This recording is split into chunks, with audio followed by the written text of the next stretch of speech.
नमस्कार, India voice देख रहे हैं आप। आपके साथ मैं हूं श्रुति दीक्षित। रुक करेंगे खबरों की ओर। आजम खान जेल में है, लेकिन उत्तर प्रदेश के राजनीतिक गलियारों में लगातार आजम खान के चर्चे हैं। पहले कांग्रेस की आजम खान के लिए हमदर्दी, तो अब आजम खान की करीबियों पर इनकम टैक्स की छापेमारी लगातार चुनाव से पहले राजनीतिक हलचल बढ़ाने का काम कर रही है। जी हाँ, आजम खान के बाद अब उनके करीबी फरहत अली पर आईटी की गाज से यूपी में सियासी पारा हाई है। फरहत अली के साथ ही रामपुर में कई जगह आईटी की छापेमारी हुई है।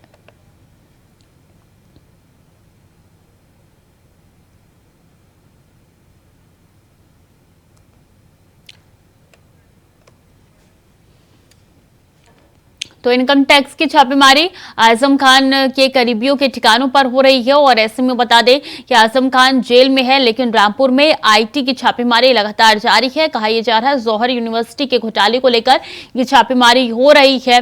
आपको बता दें कि इनकम टैक्स के कई टीम ऐसे हैं जो आजम खान के करीबियों के घर पहुंचे हैं और ये छापेमारी निरंतर जारी है। आजम जेल में है और ऐसे में बता दें कि सरगर्मियां और बढ़ती हुई नजर आ रही है। इनके कई ऐसे करीबी है जहां पर छापेमारी हो रही है। चूंकि ये पूरा मामला जौहर यूनिवर्सिटी से जुड़ा हुआ है। बता दें कि जो लेखा जोखा है वो 60 करोड़ का निकल के सामने आया है, लेकिन ऑन पेपर जब पूरा आकलन किया गया यूनिवर्सिटी को लेकर तो 800 करोड़ से भी ज्यादा का निकल के आ रहा है, ऐसा आईटी का कहना है और इसलिए छापेमारी चल रही है।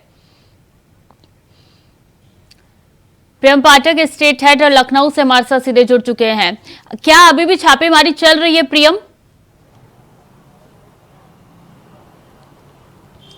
श्रुति, देखिए, ये जो छापेमारी थी वो कल हुई और आजम खान के करीबियों पर जो थी वो छापेमारी करी गई। एक बड़े घोटाले की जो आशंका है, जिसको लेकर लंबे समय से जांच चल रही थी आईटी टीम को। कई सारे सुराग जो हैं, कई सारे इनपुट जो हैं वो इस दौरान मिले हैं और इस पूरे मामले को लेकर छानबीन की जा रही है। और उसमें जो कई तथ्य जो हैं इस छापेमारी के दौरान माना जा रहा है कि आईटी की टीम को हाथ में लगे हैं, जिनको लेकर वो आगे अब इस पर फर्दर इन्वेस्टिगेशन जो है वो करेगी। खास बात यह है कि लगातार कह सकते हैं आजम खान की जो मुश्किलें हैं वो बढ़ती हुई नजर आ रही हैं, चाहे वो हेड स्पीच का मामला हो, चाहे वो फर्जी डेट ऑफ बर्थ सर्टिफिकेट का मामला हो, और या फिर जौहर यूनिवर्सिटी का मामला हो। इन सभी मामलों को लेकर लगातार आजम खान की मुश्किलें जो हैं वो बढ़ती जा रही हैं। अभी जैसे ही पिछले भी कुछ दिनों पहले फर्जी डेट ऑफ बर्थ सर्टिफिकेट के मामले में कोर्ट ने उनको सजा सुनाई थी और इस समय वो सीतापुर जेल में हैं। और उसके बाद अब जौहर यूनिवर्सिटी के जो सदस्य रहे हैं या जो आजम खान के जो करीबी रहे, उनके यहाँ पर कल ये इनकम टैक्स का छापा पड़ा है। उसमें इन सभी तथ्यों को देखा गया। एक साथ कई ठिकानों पर इनकम टैक्स की जो टीम है उसने ये छापेमारी करी थी और उसमें हर एक पहलू को देखा गया है। जो लेन देन की जो प्रक्रिया रही है उसमें किस तरीके से पूरी इस प्रक्रिया को अपनाया गया है, क्या पूरा इसमें विवाद रहा है और किस तरीके से इसमें भ्रष्टाचार की जो बात कही जा रही है वो किया गया, कौन कौन से लोग इन्वॉल्व हैं, किस तरीके से किया गया है, कितना बड़ा ये घोटाला। इसको लेकर अभी लगातार कह सकते हैं आईटी की जो जांच है वो चल रही है और लगातार आजम खान के लिए जो है वो मुश्किलें बढ़ती हुई जा रही हैं। और कहीं ना कहीं ये मुश्किलें केवल आजम खान के लिए नहीं है, बल्कि ये आने वाले चुनाव के लिहाज से समाजवादी पार्टी के लिए भी काफ़ी मुश्किलें जो हैं वो बढ़ सकती हैं, क्योंकि आजम खान एक बड़े कद्दावर नेता के तौर पर जाने जाते हैं। समाजवादी पार्टी के संस्थापक सदस्यों में से एक हैं। मुस्लिम चेहरे के तौर पर एक बड़े नेता के तौर पर प्रदेश के अंदर आजम खान को जो है वो देखा जाता रहा है। समाजवादी पार्टी कहीं ना कहीं कह सकते हैं कि इसकी वजह से काफ़ी उसको नुकसान भी हो सकता है। अभी कांग्रेस भी अब उनसे लगातार संपर्क साधने का प्रयास कर रही थी। अजय राय जो प्रदेश अध्यक्ष हैं कांग्रेस के, वो सीतापुर जेल पहुंचे थे उनसे मिलने के लिए, लेकिन उन्होंने उनसे मिलने से मना कर दिया। तो कहीं ना कहीं आजम खान भी अब कह सकते हैं सियासत का केंद्र बनते हुए नजर आ रहे हैं। एक तरफ जहां उनको लेकर सियासत हो रही है, वहीं दूसरी तरफ लगातार उन पर कानूनी शिकंजा जो है वो कसता हुआ नजर आ रहा है, चाहे वो इनकम टैक्स का हो, चाहे फिर वो या अन्य विभागों का मामला रहा हो, और अन्य जो मसले रहे हैं जिन पे लेकर उनके खिलाफ जांचें चल रही हैं, चाहे वो हेट स्पीच का मामला हो, फर्जी डेट ऑफ बर्थ सर्टिफिकेट का मामला हो, या फिर बड़े एक घोटाले की बात जो सुबगाहट कही जा रही है कि एक बड़ा घोटाला जौहर यूनिवर्सिटी को लेकर किया गया। कई ऐसे तथ्य निकल के उसमें सामने आए हैं जिसमें इस बात को लेकर पुष्टि हुई है कि बड़े पैमाने पर इसमें जो है वो भ्रष्टाचार किया गया है। तो फिलहाल अभी देखना होगा, इनकम टैक्स की टीम इन सभी तथ्यों को लेकर जांच कर रही है और आगे किस तरीके से क्या कुछ कार्रवाई जो है वो इनकम टैक्स की तरफ से इसमें की जाती है। और कब तक ये जांच चलेगी? क्योंकि यहाँ पे बड़ा घोटाला निकल के सामने आ रहा है। इनकम टैक्स की टीम कह रही है कि 60 करोड़ का तकरीबन ये जौहर यूनिवर्सिटी का एक आकलन दिया गया है और उसके बाद से जब पूरी जांच पड़ताल हुई तो 800 करोड़ रुपए आकलन निकल के सामने आया है। प्रियम, ये बहुत बड़ा फासला है। देखिए, जब इनकम टैक्स की टीम किसी भी इस तरीके के मसलों में जांच करती है तो संभवतः इस बात को कह पाना कि कितने दिनों में जांच पूरी होगी मुश्किल होता है, क्योंकि हर एक पहलू को देखना होता है, हर एक चीज़ को समझना होता है, हर एक वो छुपे हुए पहलू को भी इनकम टैक्स की टीम जो है उन पर इन्वेस्टिगेशन करती है, जो सामने नहीं आ रहे होते हैं या फिर सामने नहीं दिख रहे होते हैं। तो उसमें अभी थोड़ा सा वक्त जरूर लगेगा, लेकिन फर्दर इन्वेस्टिगेशन लगातार जारी है और इनकम टैक्स जो है वो हर एक पहलू को देख रही है। आगे ये जरूर देखना होगा कि कितनी जल्दी इनकम टैक्स अपनी इस जांच को पूरा करती है। जी बिल्कुल, आगे जरूर देखना होगा। बहुत बहुत शुक्रिया आपका प्रियम तमाम जानकारियों के लिए। तो इनकम टैक्स की टीम लगातार छापेमारी कर रही है। आजम खान के कई ऐसे करीबी हैं जिनके घर पर छापेमारी चल रही है और ये कह न पाना मुश्किल है ये छापेमारी कब तक चलती रहेगी।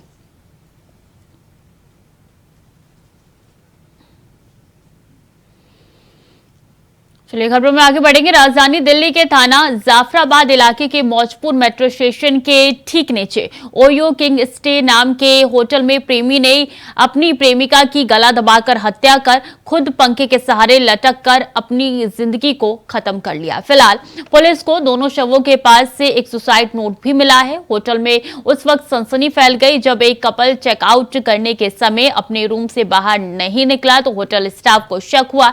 स्टाफ ने पुलिस को खबर की और मौके पर पुलिस पहुंची। जब पुलिस पहुंची तो सामने रूम का दरवाजा खोला गया तो दोनों कपल मर चुके थे।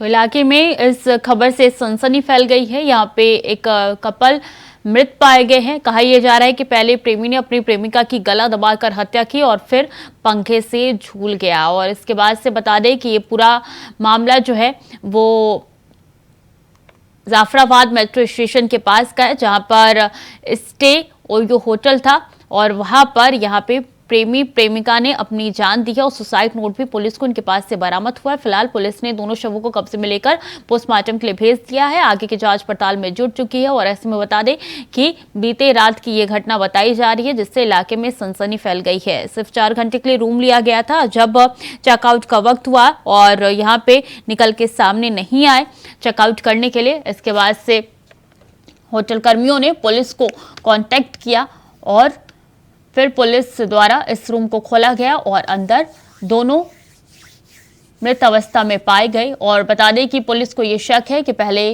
प्रेमी ने प्रेमिका की गला दबाकर हत्या की, उसके बाद से खुद को फांसी के फंदे से झुला लिया और इलाके में इससे सनसनी फैल गई है।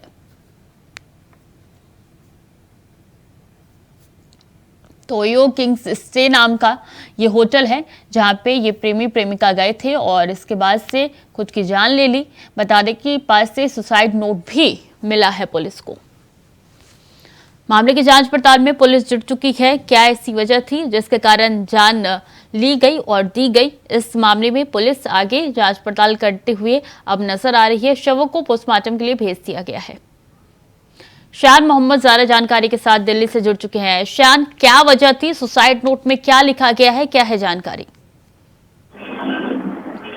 देखिए, मैं आपको बता दूं, ये कल दोपहर 1 बजे का मामला है। 2 कपल्स बता दें कि मौजपुर मेट्रो स्टेशन के नीचे ओयो स्टे नाम से एक होटल है, यहाँ पर इन्होंने कल दोपहर 1 बजे एक रूम लिया था और होटल स्टाफ से ये कहा गया था कि हमें 4 घंटे के लिए रूम चाहिए।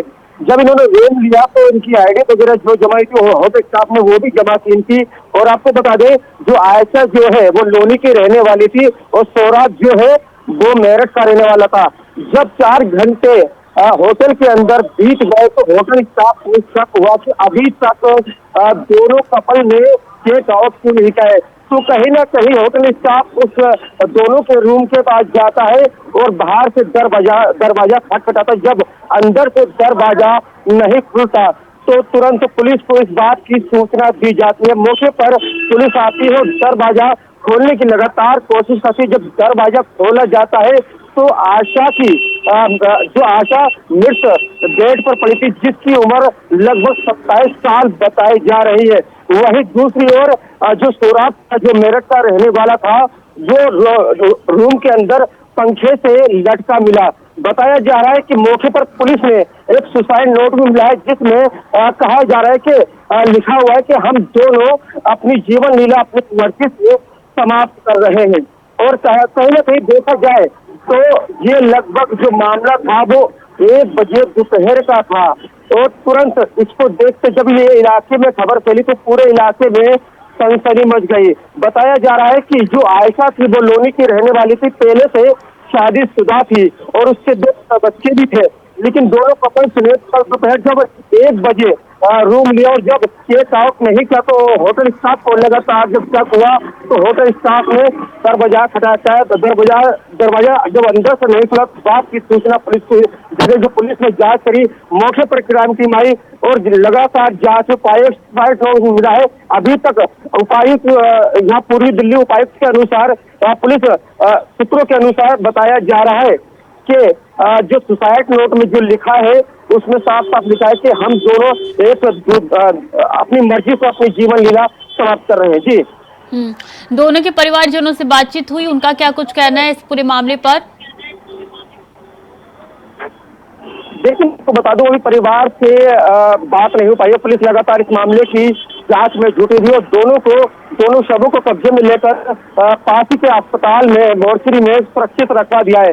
फिलहाल अगर बात करें आयशा की तो आयशा बताया जा रहा है कि लोनी की रहने वाली तो पहले से शादीशुदा थी और जो सोहराब था वो मेरठ का रहने वाला था। काफी समय से इन दोनों का मिलना जुलना था, लेकिन कल दोपहर जब ये दिल्ली के अंदर मौजपुर के नीचे मेट्रो नीचे जो होटल जो ओयो स्टे नाम से जो बना हुआ उसके अंदर इन्होंने एक रूम लिया था और रूम जो लिया था वो 4 घंटे के लिए बताया जा रहा है 4 घंटे के लिए लिया था। लेकिन जब 4 घंटे बाद चेक आउट नहीं किया तो कहीं ना कहीं होटल स्टाफ को शक हुआ। जैसा कि मैं आपको पहले ही बताया तो तुरंत इस बात की सूचना पुलिस को दी गई, क्राइम की मौके पाई और लगातार अभी तक पुलिस मामले की जांच में जुटी हुई। अभी साफ नहीं हो पाया कि आखिर ये भी बताया जा रहा है, आपको बता दूं कि जो आयशा का जो प्रोमी था सोहराब जो मेरठ का रहने वाला था उसी ने आयशा की गला घोट कर हत्या की। लेकिन कहीं ना कहीं सुसाइड नोट में जो लिखा हुआ है अभी पूरी तरीके से साफ नहीं है। पुलिस लगातार मामले की जांच में जुटी है। बिल्कुल, अब देखना होगा शान की कब तक जांच कंप्लीट हो जाती है और सच्चाई निकल के सामने आती है। बहुत बहुत शुक्रिया आपका तमाम जानकारियों के लिए।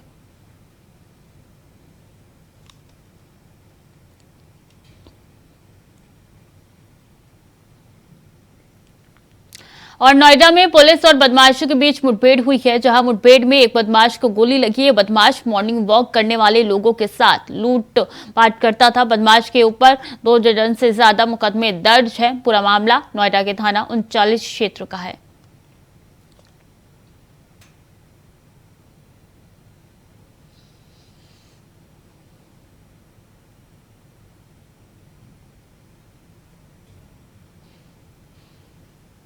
धनबाद में कांग्रेस पार्टी के मिशन 2024 लोकसभा चुनाव को लेकर धनबाद सीट के लिए समन्वय समिति की बैठक ब्लेसिंग हॉल में आयोजित की गई, जिसमें प्रभारी अविनाश पांडे, प्रदेश कांग्रेस अध्यक्ष राजेश ठाकुर, स्वास्थ्य मंत्री बन्ना गुप्ता सहित कई नेताओं ने हिस्सा लिया। बैठक में पार्टी को लोकसभा चुनाव से पहले कैसे मजबूत किया जाए, किन किन लोगों को मजबूत उम्मीदवार के तौर पर देखा जाए, इस पर चर्चा की गई। बैठक के बाद अविनाश पांडे ने बताया कि सूबे के सभी 14 लोकसभा चुनाव पर इंडिया गठबंधन चुनाव लड़ेगी, जबकि कांग्रेस पिछली बार की तरह कम से कम 9 सीट का दावा जरूर करेगी। साथ ही उन्होंने केंद्र पर निशाना साधते हुए और कांग्रेस शासित राज्य को परेशान करने का आरोप केंद्रीय एजेंसियों के माध्यम से केंद्र पर लगाया।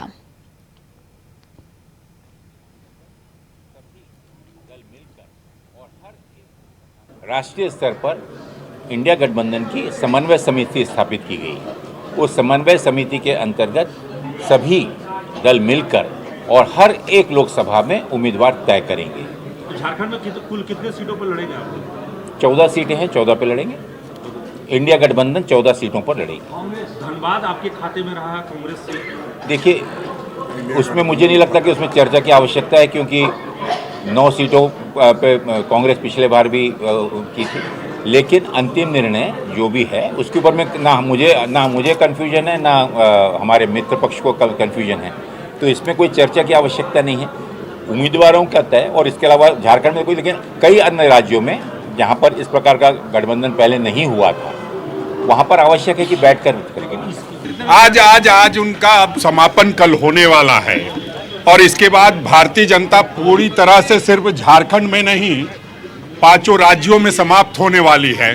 और जब भी कोई दिया बुझता है तो फड़फड़ाता है, उसी दिए की तरह बाबूलाल मरांडी जी फड़फड़ा रहे हैं। जब उनकी शुरुआत हुई थी संकल्प यात्रा की, तो हमने डुमरी में उनको सौगात दिया था चुनाव हरा करके।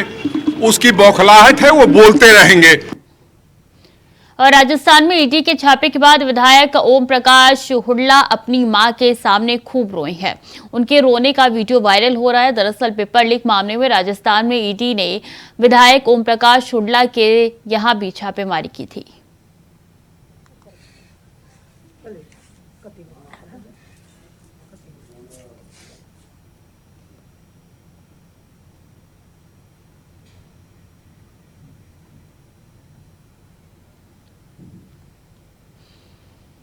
और मध्य प्रदेश में सियासी चहलकदमियां बढ़ गई है। 17 नवंबर को विधानसभा चुनाव के लिए वोटिंग हो रही है। ऐसे में उम्मीदवारों के नामांकन की प्रक्रिया शुरू हो चुकी है। राज्य के अलग अलग हिस्सों से नामांकन के कई दिलचस्प नजारे सामने आ रहे हैं। कोई बड़ी संख्या में अपने समर्थकों के साथ नामांकन दाखिल करने पहुंच रहा है, तो कोई गाड़ियों के बड़े काफिले या परिवार के साथ जा रहा है। लोगों में एक उम्मीदवार ऐसा भी है जहां गधे पर सवार होकर नामांकन दाखिल करने के लिए वो पहुंचे हैं। इतना ही नहीं, प्रत्याशी ने नामांकन के वक्त अपने गले में सब्जियों की माला भी पहन रखी थी। देखते ही देखते वहां भीड़ जुट गई, क्योंकि निर्दलीय उम्मीदवार इमरान खान गधे पर बैठकर नामांकन दाखिल करने पहुंचे थे। इमरान ने सब्जियों की माला भी पहन रखी थी। इमरान का वीडियो सोशल मीडिया पे वायरल हो रहा है।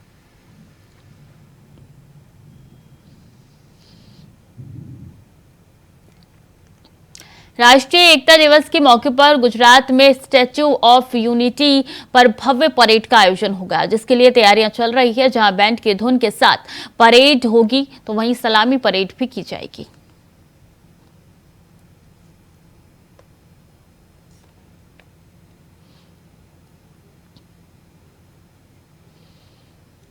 झारखंड में राजनीतिक बयानों के बौछार के साथ ही राज्य में उठापटक की भी सुखबुकाहट तेज है।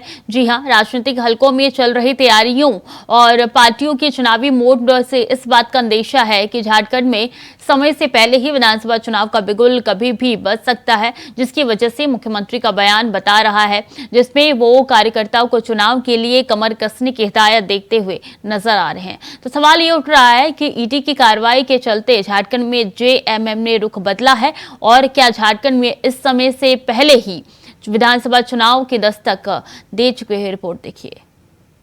तो राजनीतिक दलों को हमेशा तैयार रहना ही चाहिए, और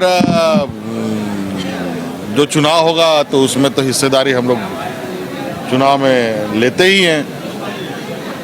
तो ये तैयारी तो और होनी है, तो तैयारी भी होनी चाहिए।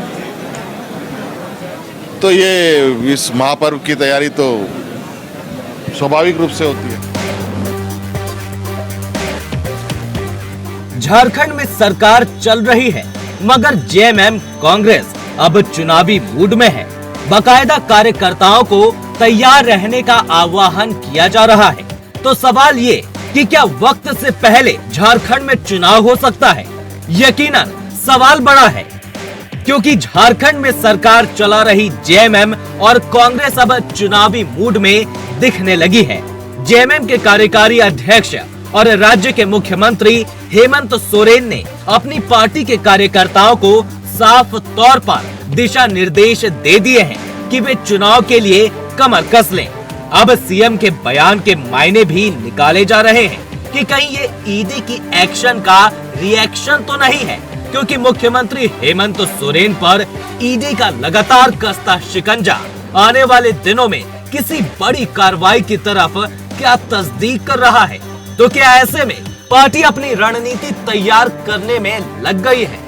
इधर कांग्रेस के भी कई बड़े नेता लगातार राज्य के दौरे पर हैं और पार्टी की रणनीति तैयार करने में लग गए हैं। चुनाव के लिए तो राजनीतिक दलों को हमेशा तैयार रहना ही चाहिए, और जो चुनाव होगा तो उसमें तो हिस्सेदारी हम लोग चुनाव में लेते ही हैं।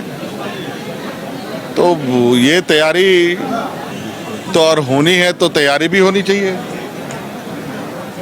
तो ये इस महापर्व की तैयारी तो स्वाभाविक रूप से होती है। और आने वाले समय में सांगठनिक आवश्यकताएं क्या है, कैसे मजबूती है, कितनी और मजबूत होनी चाहिए, क्या होनी चाहिए, इस पर चर्चा हुई।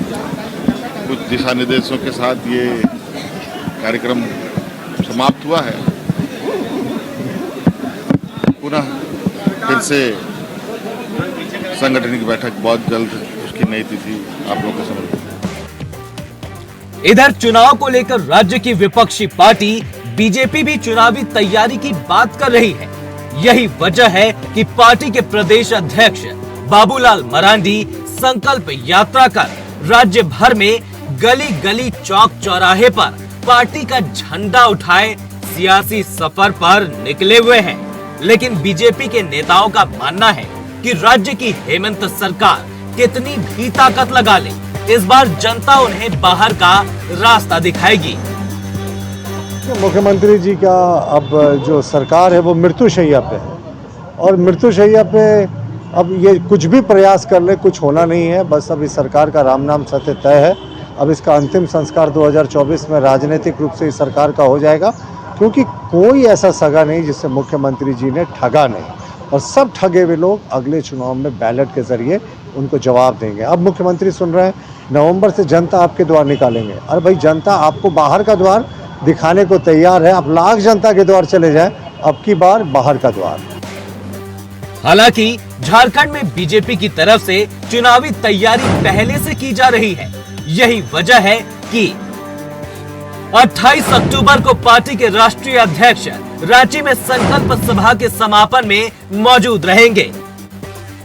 वहीं प्रधानमंत्री नरेंद्र मोदी भी 15 नवंबर को भगवान बिरसा मुंडा की जन्मस्थली उलीहातू से जनता को संदेश देंगे।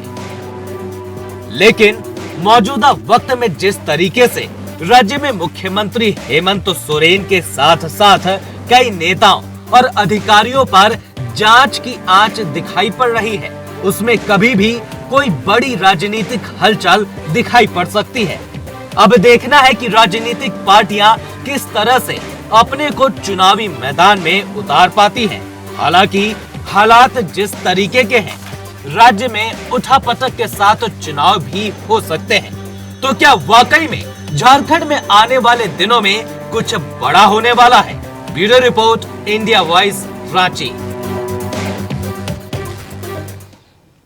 और जल जीवन मिशन का लाभ प्रदेश के युवाओं को मिल रहा है। मिर्जापुर में भी केंद्र सरकार की इस योजना को जन जन पहुंचाने का काम यूपी की योगी आदित्यनाथ सरकार कर रही है। देखिए हमारी ये रिपोर्ट। जल जीवन मिशन के तहत देश भर में लोगों को पेयजल पहुंचाने के काम हो रहा है। वहीं यूपी में भी योगी सरकार पीएम मोदी के इस विजन को रफ्तार देने का काम कर रही है। सीएम योगी के नेतृत्व में इस योजना को लेकर धरातल पर तेजी से काम हो रहा है, जिस कारण लोगों को योजना का लाभ मिल रहा है। योजना के तहत मिर्जापुर में 9 ग्राम समूह में ये परियोजना चलाई गई, जो अब तक 1634 गांव में 99% काम हो रहा है, और अब तक 588 गांव में जल जीवन मिशन के तहत लोगों को लाभ मिल रहा है। यहाँ पर लगभग जो है वो 1634 राजस्व गांव जो हमारे हैं, उनमें 3,49,966 घरों में हर घर नल का कनेक्शन किया गया है। और इन 1634 गांवों में हमारी जो functional house hold tap connection है वो हम लोग लगभग 99% पूरे कर चुके हैं। और इनमें से 500 गांवों में हमने जलापूर्ति भी प्रारंभ कर दी है। शेष गांवों में भी शीघ्र ही जलापूर्ति भी प्रारंभ हो जाएगी। योजना का लाभ मिलने से लाभार्थी गदगद हैं और सरकार का आभार जता रहे हैं। सब बहुत अच्छा है, मिलता है, बहुत बढ़िया है।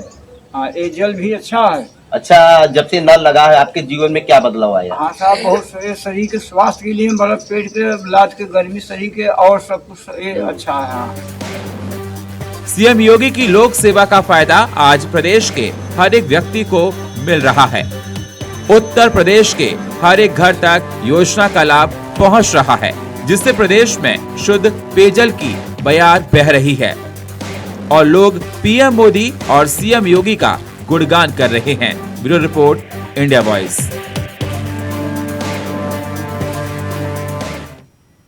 तो फिलहाल के लिए बुलेटिन में इतना ही। खबरें लगातार जारी, देखते रहिए इंडिया वॉइस।